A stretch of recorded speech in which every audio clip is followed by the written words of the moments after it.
Chamba is one of the most important and oldest princely state of Himachal Pradesh, और इसके इतिहास को जाने बगैर आप हिमाचल के इतिहास को भी अच्छे से नहीं समझ सकते हैं। आज के सेशन में जितने भी इंपॉर्टेंट रूलर्स चंबा डायनेस्टी के हुए हैं, स्पेशली जो एंशिएंट हिस्ट्री है, उन्हें डिस्कस करेंगे। इनके समय काल में हुई इंपॉर्टेंट घटनाएं, ऑल द इंपॉर्टेंट इवेंट्स और इनके कंट्रीब्यूशन आज के सेशन में डिस्कस करने वाले हैं। स्टूडेंट, जब भी चंबा के इतिहास की बात होती है या जब भी वेस्टर्न हिमालयाज में जितने भी रूलिंग क्लासेस रही हैं उनकी बात होती है, तो त्रिगत प्रिंसली स्टेट का जिक्र आता है, because of course it is considered one of the oldest one.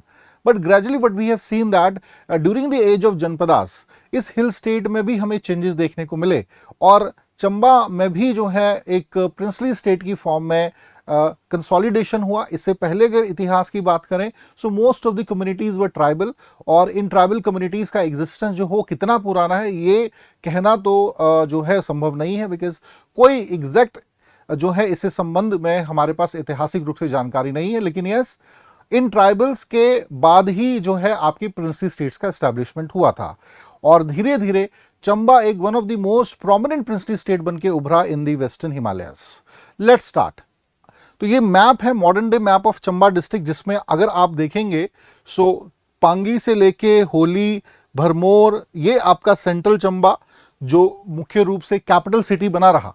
ठीक है, शुरुआती दौर में बच्चों अगर मैं बात करूं, so the area of Chamba was confined to this region. ये जो भरमौर का रीजन है, यहां पर ब्रह्मपुरा जो नाम है, शुरुआत में ये जो पार्ट है बच्चों, यहीं तक चंबा कन्फाइंड था। ग्रेजुअली धीरे धीरे जो है एक्सपेंशन चंबा का हुआ, और इसे उस समय ब्रह्मपुरा कहा जाता था। Brahmapura, remember this. ठीक है, चलिए अब कौन कौन से इंपॉर्टेंट एस्पेक्ट्स हैं पढ़ते हैं। चंबा के कंटेक्स्ट में, चंबा रीजन के कंटेक्स्ट में बात करें तो इसे शिव भूमि भी कहा जाता है, because it is consider one of the abode of lord Shiva. Manimahesh Kailash, पंच कैलाशों में से एक मणिमेश कैलाश चंबा में ही है। ठीक है, पंच कैलाश जो है उनमें से 3 हिमाचल प्रदेश में है, और उन तीनों में से एक है Manimahesh Kailash which is located in Chamba. और विशेष कृपा इस रीजन पर यह मान्यता है मैथोलॉजिकली लॉर्ड शिवा की रही है। और ऑलराइट, ज्यादातर लोग जो है कल्चरली भी या रिलीजियसली जो है लॉर्ड शिवा या शैवयट सेक्ट या फिर शक्तियट सेक्ट की पूजा करते हैं, गॉडेस शक्ति या फिर लॉर्ड शिवा की भक्ति करते हैं। बहुत रिच है ये कल्चरली, बिकॉज ज्यादातर जो ट्राइबल्स हैं बच्चों इस रीजन्स में आपको देखने को मिलेंगे। 3 इंपॉर्टेंट ट्राइब्स का जिक्र आता है चंबा डिस्ट्रिक्ट के कंटेक्स्ट में, गुज्जर ट्राइब, पंगवाल ट्राइब और गद्दी ट्राइब। और इसी वजह से पूरे अगर हिमाचल में सबसे अधिक कोई कल्चरली रिच रीजन है तो उसमें से चंबा का भी नाम आता है। ट्राइबल कल्चर जो है वो काफी प्रिजर्व है, यहाँ का यूनिक है, कलरफुल वाइब्रेंट जो कलर है ये जो लोग हैं यहाँ के हमें देखने को मिलते हैं। साथ ही साथ हिस्टोरिकल रिकॉर्ड भी रहा है, जो वंशावलीज हैं, जो आपकी जियोनोलॉजीज हैं डिफरेंट रूलर्स की, उनसे हमें पता चलता है कौन कौन से शासकों ने यहाँ पर शासन करा है और उनके समय काल में कौन कौन सी इंपॉर्टेंट घटनाएं घटित हुई हैं। Other than this students, natural it is this region is naturally blessed. अगर ये सवाल पूछा जाए कि हिमाचल प्रदेश का सबसे सुंदर जिला कौन सा है, undoubtedly it is Chamba district. कोई और एक पर्टिकुलर रीजन किसी भी क्षेत्र का फेमस हो सकता है, ज्यादा सुंदर हो सकता है, नेचुरली ब्लेस्ड हो सकता है, लेकिन जहां अंटायर डिस्ट्रिक्ट की बात करेंगे तो निश्चित रूप से ये चंबा जिला ही है। और अगर ज्योग्राफिकली एस्पेक्ट से मैं डिस्कस करूं, so one side there is a Dhauladhar range and on the other side there is a Pir Panjal. In between हमें चंबा डिस्ट्रिक्ट देखने को मिलता है, या चंबा प्रिंसली स्टेट देखने को मिलता है। ऑलराइट, चलिए तो अब थोड़ा सा इसे और बेहतर तरीके से समझेंगे और अदर एस्पेक्ट्स को डिस्कस करेंगे। चंबा रियासत, तो चंबा रियासत की शुरुआत होती है राजा मारू वर्मन। इससे पहले यहाँ पे ट्राइबल कम्युनिटीज रिजाइड करती थी, लोकल चीफ्स थे जिनको हराकर मारू वर्मन जो कि अयोध्या से आए थे। ठीक है, सूर्यवंशी क्लेन जो है इससे इनका संबंध था, and it is believe that the Suryavanshi clan का ओरिजिन जो है वो लॉर्ड विष्णु या नारायण से उत्पत्ति हुई है। ठीक है, remember this. Brahmapura was the capital in that time. Raja Maru जो थे उनके समय काल में इन्होंने जो कैपिटल थी अपनी कहां बनाई, ब्रह्मपुरा, जो मैंने स्टार्टिंग में बताया ना भरमौर का जो रीजन है, यहां पे अपनी कैपिटल शिफ्ट करी। अब ये आए कहां से थे इस पे सवाल। तो ओरिजिन जो है सूर्यवंशी क्लेन का ओरिजिन प्लेस जो है वो अयोध्या है, एंड फ्रॉम अयोध्या फर्दर जो जनरेशंस हैं दे डिस्पर्स्ड इन वेरियस या डिफरेंट रीजन्स। सो ऐसे ही राजा मारू जो हैं वो हिल रीजन की तरफ आते हैं, लेकिन शुरुआत में हिल रीजन नहीं आए थे। शुरुआत में तो ये अयोध्या ही थे। अयोध्या से ये कलापा का जो क्षेत्र है बच्चों, नोट कल्पा, कलापा का जो क्षेत्र है समवेयर इन द माउंटेन्स, वहां पर ये शिफ्ट हुए और उसके बाद अपर गंगेटिक जो वैली है यहां पर शिफ्ट होते हैं।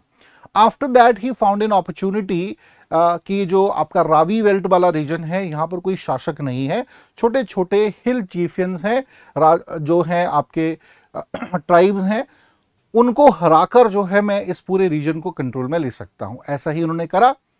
ही fought with different hill rulers, conquered local chiefs and then establish first एक कंसोलिडेटेड स्टेट, या जिसे हम कह सकते हैं उस समय का ब्रह्मपुर या ब्रह्मपुरा स्टेट। ऑलराइट, और ब्रह्मपुरा को उन्होंने अपनी कैपिटल बनाया। तो उस समय बहुत ज्यादा विस्तारित था नहीं। जैसे इस मैप में एक बार फिर से आप देख सकते हैं, you can see through this map the region of Chamba till then that time. Chamba तो अभी नाम भी नहीं पड़ा है। ये जो वाला पार्ट है बच्चों, ये दिस इज द पार्ट, ठीक है, दिस इज द पार्ट। अब जरा थोड़ा सा ज्योग्राफिकल डिस्क्रिप्शन देखें। फाउंडर तो 550 एडी में मारू ही थे, राजा मारू। अब यहां भी कंफ्यूजन होता है बच्चों को कई बार, एक है राजा मारू, एक है राजा मेरुवर्मन। तो राजा मेरुवर्मन जो है वो अलग है, राजा मारू अलग है। राजा मारू was the founder of this dynasty. Alright, अब इनकी समय काल में रावी घाटी के आसपास का क्षेत्र था। बड़ा भंगाल का जिक्र आता है, और बड़ा भंगाल मॉडर्न डे जो आपका बड़ा भंगाल प्रोविंस है बच्चों, ठीक है, मुल्तान प्रोविंस, वहां पर बुधील और ये टुंडा ट्राइब्यूटरीज आती हैं जहां से रावी का उद्गम भी हो रहा है। तो यहां तक का रीजन जो है छतराड़ी से लेके, छतराड़ी अगर हम देखें तो यहां आएगा, somewhere here is the Chhatrari. So whole region was the part of Raja Maru. इस पूरे रीजन को उन्होंने जीता था। अब देखिए ये जो रेस्ट ऑफ पार्ट है, आज जो चंबा के मैप आप देख रहे हो, ये ग्रेजुअली जो आने वाले शासक हैं वो धीरे धीरे एक्सपेंड करेंगे और क्षेत्र को फैलाएंगे। सो इनिशियली द कैपिटल या जो बेस बना इस रीजन में यहां के शासकों का, वो था या राजा मारू का, वो था ब्रह्मपुरा, आज का भरमौर का रीजन, ठीक है जी। लेकिन राजा मारू लंबे समय तक शासक नहीं रहे। He just came here, capture the land, उसके बाद he hand over to his son जिनका नाम था जयस्तंभ। तो जयस्तंभ जो थे बच्चों वो शासक बनते हैं, कोई खास इनका कंट्रीब्यूशन नहीं है, लेकिन हाँ राजा मारू ने अपनी सारा राजपाट अपने सुपुत्र जयस्तंभ को दे दिया। एंड फ्रॉम जयस्तंभ ये चाहता है महास्तंभ। महास्तंभ जयस्तंभ के बेटे थे, ठीक है ना। तो उनके पास राजपाट चला गया और उन्होंने धीरे धीरे इसको जो और कंसोलिडेट कर सकते थे, प्रशासन यहां चलाना बेहतर, ये सब करा। तो Raja Maruvarman is not known for his administration, he just known as a founder of this place. और उनकी जो लाइफ जर्नी रही है वो, तो एग्जाम में जो सवाल आएगा ना मारू, राजा मारू से, राजा मारूवर्मन नहीं, राजा मारू से, वो उनकी लाइफ या कैसे उन्होंने यहाँ पर कैपिटल एस्टैब्लिश करी, कैसे ब्रह्मपुरा में उन्होंने जड़ों को मजबूत करा, सूर्यवंशी क्लेन के, यहां से सवाल बनता है। चलिए talk about the next. Geographical aspect पढ़ लिया, राजा मारू के कंटेक्स्ट में हमने बात कर ली। Now let discuss the next ruler which is the Adityavarman या आदिवर्मन। आदिवर्मन जो है इनके बारे में हमें जिक्र मिलता है ब्रह्मपुर इंस्क्रिप्शन में या भरमौर इंस्क्रिप्शन। भरमौर में एक इंस्क्रिप्शन मिली है और उसमें इनका नाम आता है आदिवर्मन, ठीक है। अब रिमेंबर दिस, अभी तक जो शासक हम पढ़ रहे हैं उनका कोई सरनेम नहीं था, जैसे कि राजा मारू, उनके बाद जयस्तंभ, उसके बाद Mahastambh. They don't use any suffix, they don't use any surname. But Adivarman के साथ जो है एक सरनेम हमें देखने को मिलता है, वर्मा। अब ध्यान दीजिएगा, यहां पे जो नाम लिखा है, मतलब जो गजेटियर ऑफ चंबा है उसमें जो पब्लिश हुआ है, पब्लिकेशन हुआ है, उसमें आदि वर्मा नाम मिलेगा, मतलब वर्मा सरनेम यूज होता हुआ दिखेगा। जबकि जो अदर स्कॉलर्स है लाइक पी हचीसन या बोगल, इनके द्वारा इनकी राइटिंग में वर्मन सरनेम यूज हुआ है और आदित्य वर्मन नाम हमें देखने को मिलता है, ठीक है। Remember this. अब इस वर्मा का मतलब क्या है, ये जो सरनेम यूज कर रहे हैं इसका मतलब क्या है? तो इसका अर्थ ये है आर्मो, शेल्टर, प्रोटेक्शन या प्रोटेक्टेड बाय। तो जनरली जो क्षत्रिय वर्ग है भाई, they protected the rest of the people. तो शायद ये वर्मा जो सरनेम है इसीलिए राजा के लिए यूज हुआ होगा, जो बाद में उनका सरनेम ही बन गया, एक टाइटल दिया होगा जो बाद में सरनेम ही बन गया।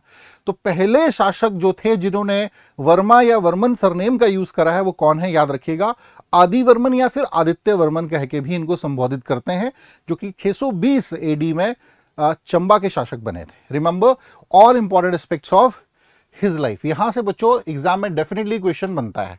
Talk about the next question, Diwakar Varman. Diwakar Varman के इंडेक्स में कुछ खास नहीं है, इंस्क्रिप्शंस हैं 2 जहां पे इनका जिक्र है।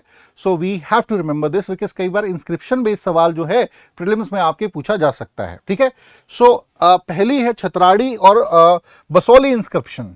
तो बसौली जो इंस्क्रिप्शन है बच्चों उसमें देव वर्मन इनका नाम मिलता है, ठीक है। बसौली और छतराड़ी दोनों इंस्क्रिप्शन में देव वर्मन यहां के शासक थे, इसका मेंशन हमें मिलता है। लेकिन जो अदर स्कॉलर्स हैं वो इनको दिवाकर वर्मन करके संबोधित करते हैं बिकॉज उनके अनुसार दिवाकर वर्मन नाम था। लेकिन जो एंशिएंट इंस्क्रिप्शंस हैं वहां पे देव वर्मन इनका नाम है। तो याद रखिएगा, अगर एग्जाम में ये पूछ लें सवाल कि छतराड़ी इंस्क्रिप्शन के अनुसार, अब देखो मेंस में भी जब आप आंसर राइटिंग कर रहे होते हो ना, you can give references on the basis of these inscriptions, और ये ऑथेंटिक हैं, ओल्डेस्ट सोर्सेज हैं, तो आपके आंसर को और ब्यूटीफाई करने में भी हेल्प होगा। 660 में ये शासक बने थे, इसके अलावा कोई खास योगदान इनका रहा नहीं। After that let us discuss about the one of the greatest ruler, one of the, not the only one of the greatest ruler, Meru Varman. जो मैंने कहा था ना, मेरू वर्मन और राजा मारू में कंफ्यूजन होती है, वो कंफ्यूजन ये है बहुत बार स्टूडेंट्स मेरू वर्मन को ही फाउंडर कंसीडर कर लेते हैं, that is a false answer. Raja Maru द्वारा जो थी स्थापना करी गई थी, और वो भी कहां, ब्रह्मपुरा में। अब इनका क्या कंट्रीब्यूशन है, 680 में ये गद्दी पे बैठे थे। पहला तो इनके बारे में जो जिक्र है वो राज तरंगणी में भी मिलता है, कल्हण की जो राज तरंगणी है जो कश्मीर पर लिखी गई है, सो उस पे भी जिक्र मिलता है राजा मेरूवर्मन का। अब डायरेक्टली बच्चों प्रीलिम्स में यहां से सवाल पूछा जा सकता है आपके, है ना, वो कौन से चंबा के शासक है जिनका मेंशन कल्हण की राज तरंगिणी में किया गया है। Now you remember Raja Meruvarman. Second important aspect, he expanded the territory. मुख्य रूप से जो एक्सपेंशन ऑफ टेरिटरी हमें देखने को मिला, अभी ब्रह्मपुरा तक ही सीमित है, ग्रेजुअली अदर एरियाज को जीतते गए और एक्सपेंशन हुआ टेरिटरी ऑफ ब्रह्मपुरा या भरमौर रियासत का। शुरुआत में मैं भरमौर कह रहा हूं बिकॉज अभी चंबा नाम मिला नहीं है, जो कि बाद में आएगा। अब इसके बाद ना 12 सेंचुरीज तक जो है सिंगल डायनेस्टी रही। 12 सेंचुरीज जो है बच्चों एक ही डायनेस्टी हमें देखने को मिलती है, और तकरीबन जो है 67 रूलर्स हुए हैं। बहुत से शासक जिनका जिक्र नहीं होता अगले 100 साल में रहे, जैसे कि मंधार, कंता, प्रलोग वर्मन, ठीक है, या अजय या सुरवन वर्मन, ठीक है। तो इनका जिक्र हमें कहीं ना कहीं देखने को मिलता है। अब नेक्स्ट जो हमें इंपॉर्टेंट डिस्कस करेंगे वो है लक्ष्मी वर्मन।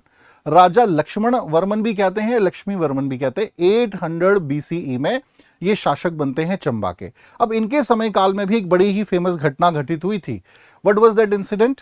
इनके समय काल में एक तो कॉलरा, हैजा फैला, भीषण महामारी फैली, कॉलरा या प्लेग जिसे हम कहते हैं, और even the king was suffered with this, many people die because of it. अब इस महामारी की स्थिति में ना देयर वाज अ ट्राइबल, एक बड़ी ही लड़ाकू जाति थी जिसका नाम था किरा। किरा नाम की जो लड़ाकू ट्राइब है, they found it an opportunity. मुख्य रूप से अगर मैं थोड़ा ज्योग्राफिकल एस्पेक्ट में बात करूं, सो मॉडर्न डे जो लाहौल स्पीति का रीजन है, बिकॉज भरमौर का रीजन ज्योग्राफिकली लाहौल के साथ बाउंड्री शेयर कर रहा है, तो यहां से मुख्य रूप से ये अटैक्स माने जाते हैं हुए होंगे यहाँ की ट्राइबल कम्युनिटीज द्वारा। And they killed the king, मतलब इन्होंने राजा जो थे लक्ष्मण वर्मन या लक्ष्मी वर्मन, इनको मार दिया। ना after his death, of course when the king died in a monarchial form of government, Raja ही नहीं है तो क्या होगा, कहीं ना कहीं उपद्रव मच जाएगा, है ना। ना the queen aware about this fact कि अब मेरी भी जान को खतरा है, और उस समय जो क्वीन थी ये प्रेग्नेंट थी, मतलब जो लक्ष्मी वर्मन की वाइफ है वो प्रेग्नेंट थी। So in order to save her life and to save the life of her infant, तो कहीं ना कहीं ये फॉरेस्ट की तरफ निकल गई, of course with some of his trustworthy troops, और रास्ते में ही इनको लेबर पेन्स आई, एंड देन एक गुफा इन्होंने देखी और वहीं पर इन्होंने बच्चे को जन्म दिया। लेकिन इनको यह भी डर था कि if I will carry the kid, बच्चा तो रोएगा रास्ते में, उस आवाज को सुनकर भी there is a slight possibility कि भाई अटैक हो, क्योंकि ढूंढ तो रानी को रहे हैं डायरेक्टली, किरात कम्युनिटी के जो शासक होंगे उनको ये तो नहीं पता होगा कि बच्चे का जन्म हो चुका है, उन्हें तो इतना पता है इस लाइनेज को खत्म करना है तो क्वीन को मार दो। तो क्वीन को ढूंढ रहे हैं, तो क्वीन ने क्या करा, बच्चे को उसी गुफा में छोड़ दिया भगवान भरोसे, ईश्वर के नाम पर कि अब ईश्वर ही है जो इसकी रक्षा करेंगे। अब कुछ समय के पश्चात when she came back with her troops, ठीक है, सेना के साथ वो जब उस गुफा में आती हैं बच्चे को देखने, तो क्या देखती हैं, that the kid is protected by the माइस। बहुत से चूहे जो हैं घेरा बना के बैठे हैं, बच्चे बीच में है सेंटर में, और रक्षा कर रहे हैं कि कोई किसी प्रकार का वाइल्ड एनिमल या कोई स्नेक या इस प्रकार से कोई जो है अटैक ना, बहुत से चूहे। तो एक बड़ी मिरेकलस जो सी घटना जो थी यहां पर हुई, और इसीलिए बाद में इस बच्चे का नाम जो था वो मुसान वर्मन रखा गया, और मुसान वर्मन आगे जो है चंबा के शासक बनेंगे। तो ये कुछ स्टोरी है मुसान वर्मन की, या लक्ष्मी वर्मन के समय काल की हुई घटना। Now the next ruler is Musan Varman, जो कि 820 BCE में शासक बने थे। लेकिन कैसे बने थे, इनकी लाइफ जर्नी को थोड़ा सा डिस्कस करना यहां पे इंपॉर्टेंट है, बिकॉज यहां से बच्चों क्वेश्चन बनेंगे आपके प्रीलिम्स से। नाउ लास्ट हमने ये देखा कि बच्चे का जन्म हो गया है, इनकी जो मदर है जो कि क्वीन है चंबा की, ठीक है, तो वो जंगलों में भटक रही हैं। तो ऐसे ही शी शिफ्टेड टुवर्ड्स द बड़ा बंगाल रीजन, मॉडर्न डे जो कांगड़ा का हिस्सा है। यहाँ पर एक ब्राह्मण के यहाँ पर इन्होंने शरण ली और जो थी कुछ समय यहाँ पे व्यतीत करा, सो दैट कोई किसी को जानकारी ना मिले, ठीक है ना, नहीं तो अटैक हो सकता है। बट द ब्राह्मण जो थे, एक बार उन्होंने बच्चे के पाँव को देखा तो उसमें जो लकीरें हैं, है ना, दे अवेयर अबाउट दी एस्ट्रोनॉमी, अच्छे से उनको जो होता है ज्ञान होता है, तो उन्होंने देखा कि ये बच्चा कोई साधारण तो है नहीं। तो उन्होंने सोर्सेस से पता करा, फिर क्वीन पे भी थोड़ा प्रेशर डाला कि भाई कौन है आप बताइए, सच बताइए। तो then queen revealed that I am the queen of Chamba dynasty and this all what happened with us, and I'm just hiding my identity because of the safety of my child। तो ब्राह्मण ने ये समझा कि ये सही परिवेश नहीं है जहां एक राजकुमार जो है वो ग्रो हो। सो वो रानी समेत जो है बच्चे को ले जाते हैं आपके राजा ऑफ सुकेत के पास, जिनका नाम था प्रभोग। राजा प्रभोग जो है इनके यहां पर लेके जाते हैं और सारी जो व्यथा है उसको सुनाते हैं। And even the king is ready to give asylum, कि मैं आपको शरण दूंगा, मैं जो है प्रोटेक्शन दूंगा आपको, ठीक है, बिकॉज आप क्वीन है, एक रिस्पेक्ट है उस पद का, साथ ही साथ एक छोटा से बच्चे की एक धर्म के या एक अच्छाई के नाते भी हम कह सकते हैं उन्होंने ये निर्णय लिया। आफ्टर दैट ये जो मुसान वर्मन है, इनकी प्रारंभिक शिक्षा एजुकेशन जो है इनकी सारी सुकेत में ही हुई। And after that he had a very fine bond with the प्रभोग। तो राजा जो प्रभोग हैं और इनको पता था ये प्रिंस ही हैं, तो इन्होंने अपनी बेटी की शादी, सुकेत की जो प्रिंसेस हैं उनकी शादी जो थी वो मुसान वर्मन से कर दी, और as a token of dowry या गिफ्ट इन्होंने पंगाणा का जो क्षेत्र है ये इनको टेरिटरी के तौर पे दे दिया। लेकिन रिमेंबर दिस, बचपन से ही मुसान वर्मन को क्या सिखाया गया है, you have to get your territory back. आपकी पहचान आपके चंबा रियासत से है, वो आपको वापस लेनी है। तो जैसे ही बड़े हुए तो इन्होंने ये निर्णय लिया, now it's a time to get my territory back. तो अब इन्होंने अलायंस बनाया, सुकेत की सेना ने इसमें सहायता करी, कुल्लू के जो शासक हैं उन्होंने भी सहायता करी, एक बड़ी सेना लिखी अटैक करते हैं and recaptured his on territory. अपना जो टेरिटरी थी चंबा की, उसको गेन करके यहाँ के शासक बनते हैं, ठीक है। याद रखिएगा, furnish with army recovered kingdom. और 920 ईस्वी तक इनके जो सक्सेसर्स रहे, खैर इतना लंबा शासन नहीं है इनका, 820 में बने थे। इनके समय काल की एक घटना है दैट ही बैंड की किसी भी महल में अगर कोई चूहा मिला तो उसको मारेंगे नहीं। Killing of mice is prohibited during his region. कारण आपको पता है शुरुआत में, as a token of respect. Even बाद में भी जो डायनेस्टीज रही हैं, शासक रहे हैं, उन्होंने भी इसका सम्मान करा और प्रतिबंध रखा, अगर कोई चूहा दिखेगा उसको मारा नहीं जाएगा। चलिए, इसके बाद बच्चों अगले जो 100 ईयर्स हैं उसमें हमें बहुत से उत्तराधिकारी देखने को मिलेंगे, जैसे हंस वर्मन है, सार वर्मन है, सेन वर्मन है, सज्जन वर्मन है, मृत्युंजय वर्मन है। All of these rulers those set on the throne of Chamba, Chamba के सिंहासन पे बैठे, लेकिन कुछ खास कंट्रीब्यूशन इनके समय काल का नहीं है बच्चों। सो ऑफ कोर्स जब कंट्रीब्यूशन ही नहीं हो तो फिर हम इनके बारे में बात भी ज्यादा नहीं करेंगे। Talk about the next ruler now.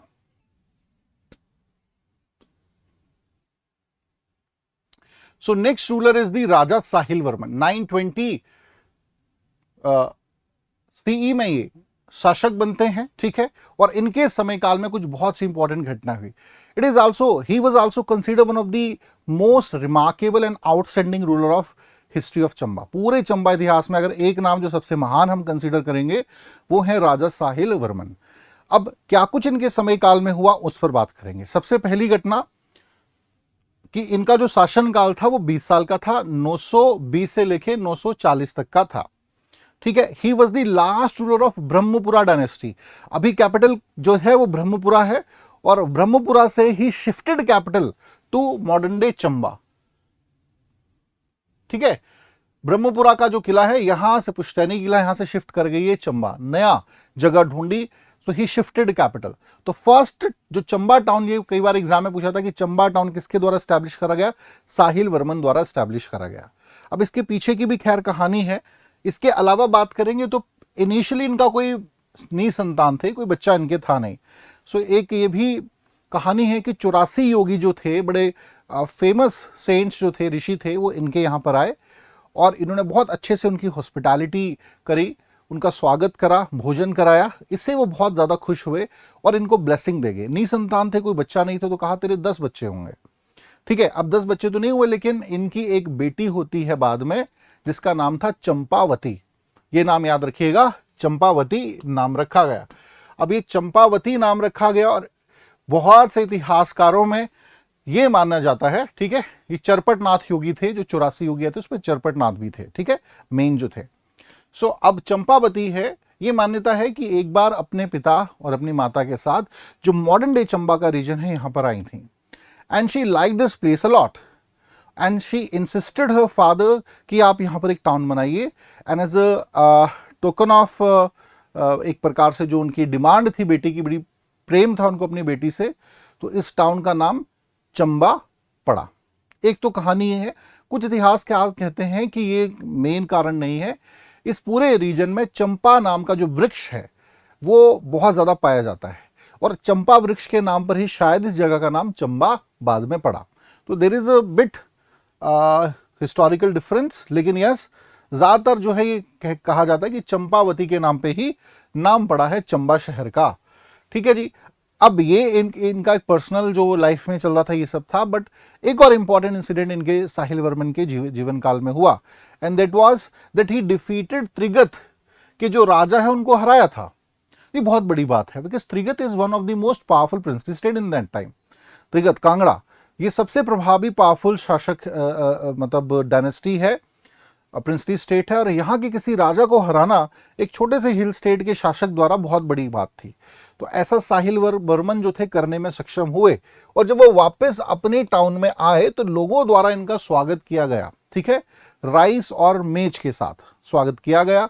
बहुत से लोग जो हैं मेज की जो टहनियां हैं उनको लहरा रहे थे हाथों में, है ना, swaying the twigs of the मेज, जिनको हम हिंदी में सिट्ठा भी कह देते हैं, या मिंजर शब्द भी प्रयोग किया जाता है, उन मिंजरों को हिला रहे थे, ठीक है। और तब से ही इस इवेंट को याद के तौर पे कह लीजिए, या एक हार्वेस्टिंग फेस्टिवल के तौर पे आप कह सकते हैं, मिंजर फेस्टिवल की शुरुआत होती है। और तब से आज तक हम मिंजर फेस्टिवल हर साल देखते हैं। इंटरनेशनल फेयर का आज आयोजन यहाँ होता है। तो इसकी शुरुआत कहाँ से हुई है बच्चों, याद रखिएगा, कहानी पीछे है। साहिल वर्मन, जो राजा साहिल वर्मन थे, उन्होंने त्रिगत के राजा को हराया था, ठीक है। और उसके बाद जब वो अपने टाउन में आए तो यहाँ के इनकी जनता द्वारा स्वागत बड़ी धूमधाम से करा गया था, हाथों में मिंजरों को हिलाते हुए। और इसीलिए मिंजर मेले का सेलिब्रेशन, मतलब celebration, fair is like a celebration, है ना। मेला क्यों होता है भाई, फेस्टिविटीज या फेयर्स हमेशा सेलिब्रेशंस को ही एंजॉय करने के लिए होते हैं। So this all happened during his rain, ठीक है जी। चले, तो ये कुछ बच्चों इंपॉर्टेंट है एंशिएंट हिस्ट्री के संदर्भ में, और ये हमें जानना पड़ना जरूरी है। इसके बाद का जो इतिहास है बच्चों वो आएगा मेडाइवल हिस्ट्री, तो इसे हम नेक्स्ट लेक्चर में कवर करेंगे। और then the modern history, medieval और मॉडर्न को एक ही लेक्चर में हम कवर कर लेंगे। जो एंशिएंट हिस्ट्री है चंबा की, उसको मैं चाह रहा थोड़ा अलग से आप फोकस करके पढ़ें। तो आज के सेशन में स्टूडेंट इतना ही, साहिल वर्मन तक के इतिहास को पढ़ेंगे। चलिए, thank you so much, have a nice day, take care.